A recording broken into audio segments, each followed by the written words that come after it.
এপ্রিলে এখানকার উপত্যকার উইলো গাছগুলো ফুলে ফুলে ভরে যায়। ফুলগুলোর পাপড়ি নেই, গ্রান নেই, তবুও তারা পাখিদের কাছে ডাকে। ফায়ার ক্যাপড টিট নামটি এসেছে পুরুষ পাখির কপাল ও গলায় থাকা উজ্জ্বল রঙের দাগ থেকে। 10 থেকে 11 সেন্টিমিটার লম্বা এই পাখির শরীর চড়ুইয়ের চেয়েও ছোট। ছোট হওয়ার কারণে তারা সহজেই উইলো গাছের ডালে বসতে পারে এবং নিরাপদে মধু খেতে পারে।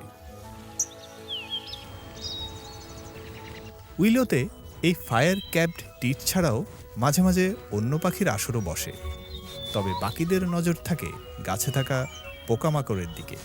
কোনো প্রতিযোগিতা নেই, আছে অঢেল খাবার, আর তাই পাখিরা এখানে বেশ মিলেমিশেই থাকে।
কেবল একটি সঙ্গীর সঙ্গেই মিলিত হয়। পুরুষ ফিজেন্টি প্রতিযোগিতার মাধ্যমে অনেক প্রতিদ্বন্দ্বীকে পরাজিত করে এই স্ত্রী পাখিটির মন জয় করেছে।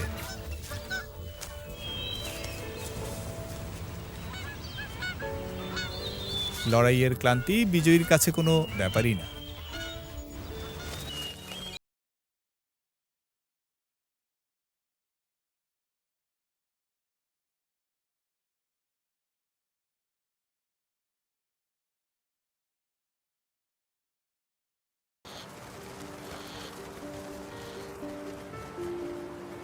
উপত্যকা থেকে শুরু করে পাহাড়ের চূড়া পর্যন্ত নানা উচ্চতায় নানা জাতের পাখি দেখা যায়।